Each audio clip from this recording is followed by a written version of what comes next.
When you started your career, it would probably been all about yourself, and then you're establishing a game, and then you had your testicular cancer, and now you've had baby Ruby.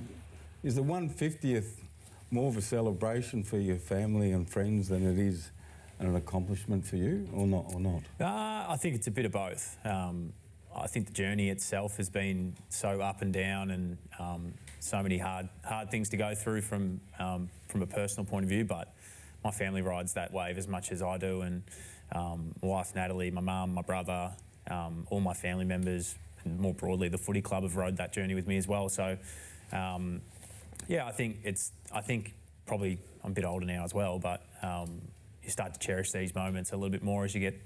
Are you reflecting? Yeah, I think the start of the week is this week's been. Well, I thought it was going to be against St Kilda a couple of weeks ago, but this week's definitely been, and probably a week of just thinking about the whole journey and how hard it's been at times. And yeah, I'm definitely very grateful to be able to run out there. And as you said, my daughter Ruby, I get to run out there with my daughter on my arm. So I'm pretty excited for the whole day, and hopefully the boys can get up and get a good win. It's 11 seasons and it has routine interruptions along the way. So when you're a young man starting out and you forge it pretty early, I don't know, can you take it for granted early? And then if you look back now, you go, blimey, it's a long, hard road to get to whatever you achieve.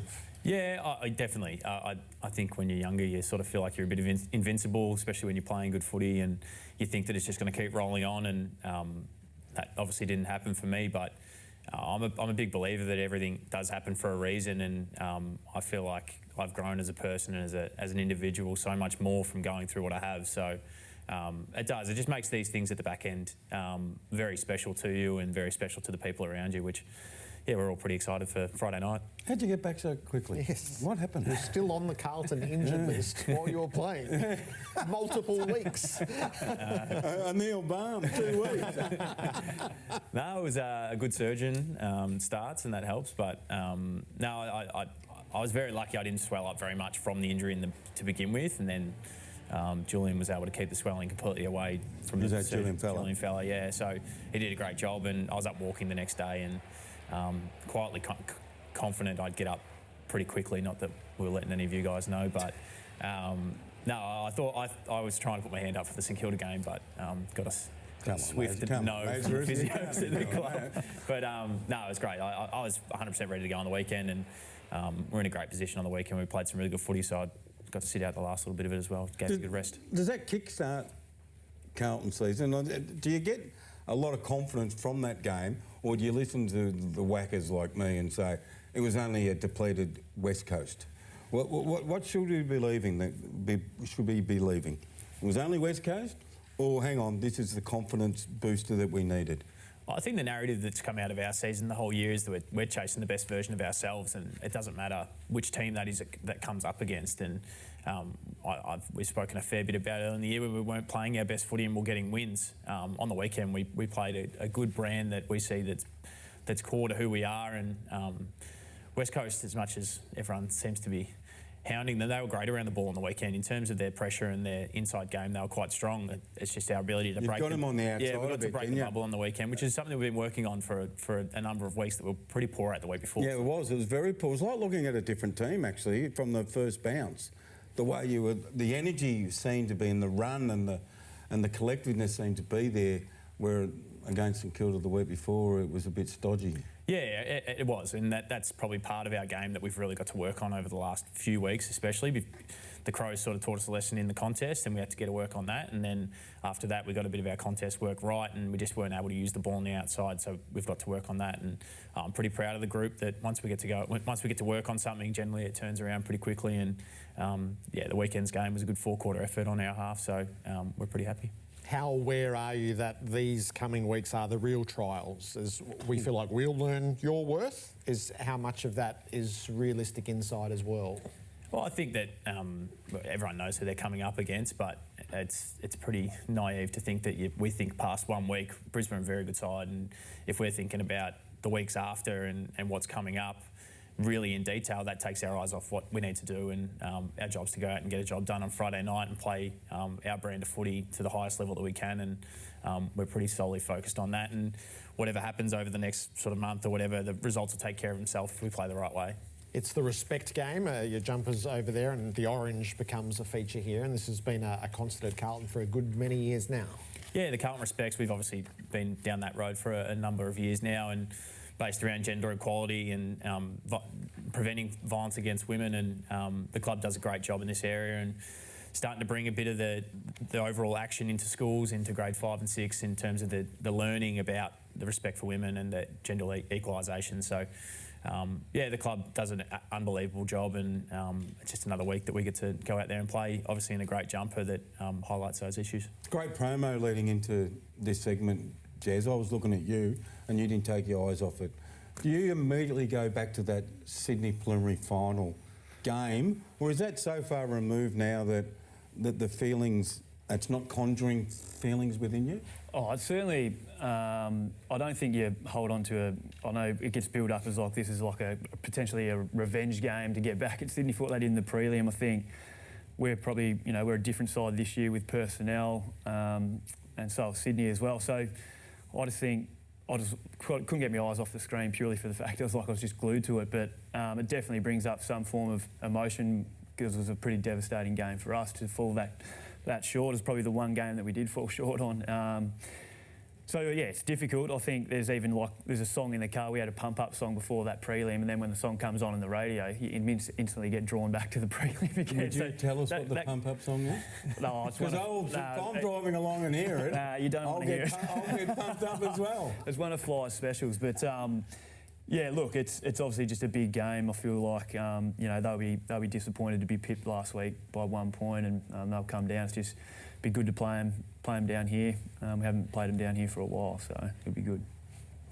So Buddy Franklin is back.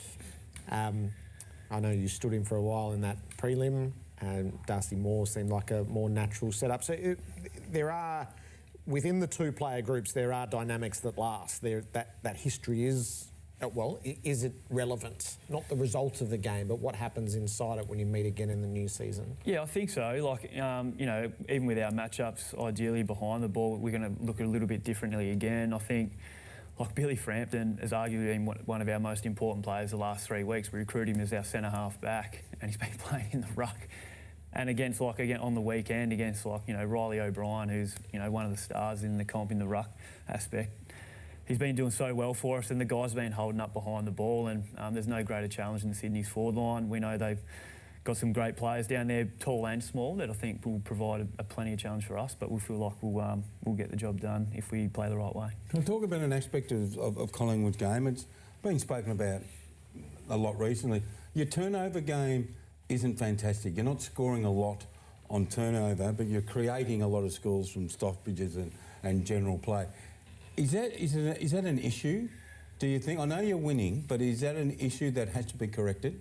Yeah, well, I guess getting the turnovers is one thing, but capitalising is just, is the cream on top. And I felt like early in the year we're probably getting a lot more scores, especially like our scoreboard was ticking over a lot more efficiently. But for us, I know banking wins is important, but yeah, that's probably the cream. As long as we're getting the turnovers, especially in the right areas, I feel like we could use the ball a little bit better going into our front half, and like some personnel would certainly help as well. But I feel like we're doing the right things. It's probably the polish that we're just lacking in the front half at the moment. And we feel like as long as we get the defensive part right, that stuff will come.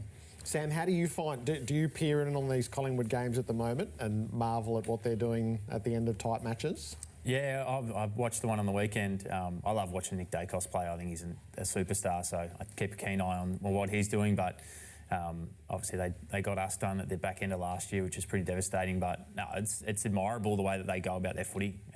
As Jeremy's saying, they play to the last minute, and to beat them you have to do that. And yeah, they've had some exciting games throughout this year, which has been some good for the broadcasters, that's for sure. Can I ask you, is it spoken about amongst the playing group? Not team meeting situation, but do you come in and say, God, did you see what Collingwood did on the weekend? They did it again. Do you actually talk about what they've got in their innate ability to come from behind, their connectedness?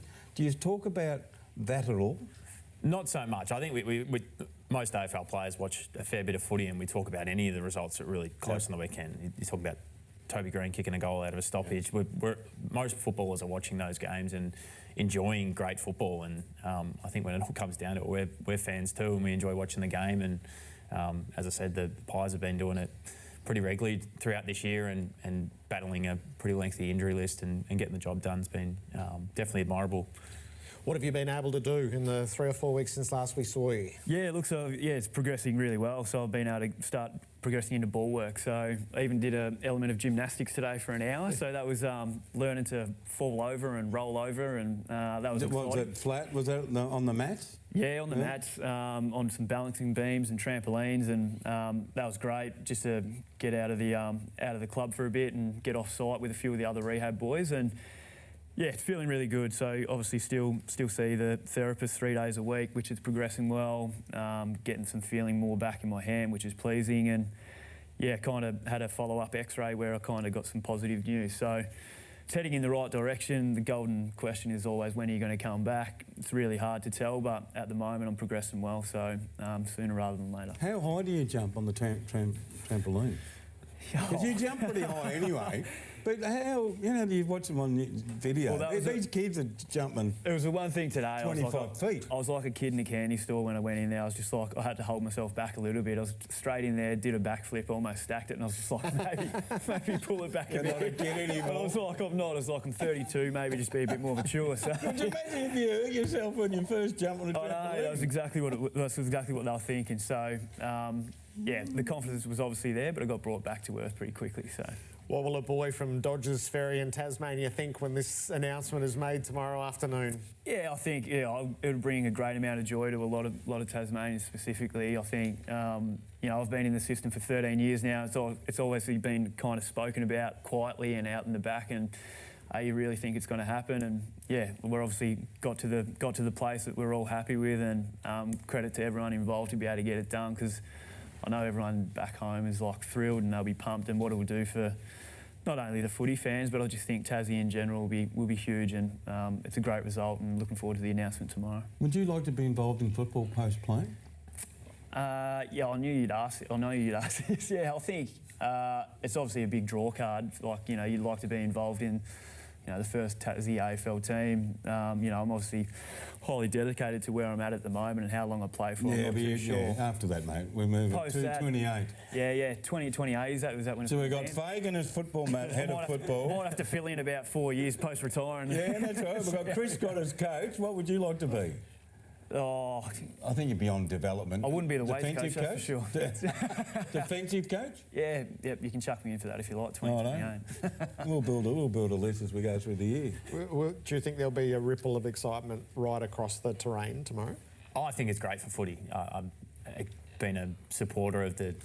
I can't see why we have a national competition and there's no team down there. It doesn't make a whole lot of sense, and I'm excited for all the Tasmanians that are down there that have a sense of they've got something to bring them all together, and it'd be exciting to see when it happens, how it all happens.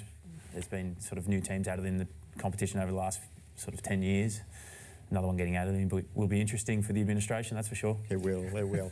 Have a great night, Friday night. It is rather perfect that it's Carlton and Brisbane, isn't it? Yeah, it is. It's full circle. Got Vossi coaching me for my first and my 150th, so it's well done, Sam. round circle. Enjoy it. Good luck on the tramps. Thanks very much. Players Sam Docherty and Jeremy Howe.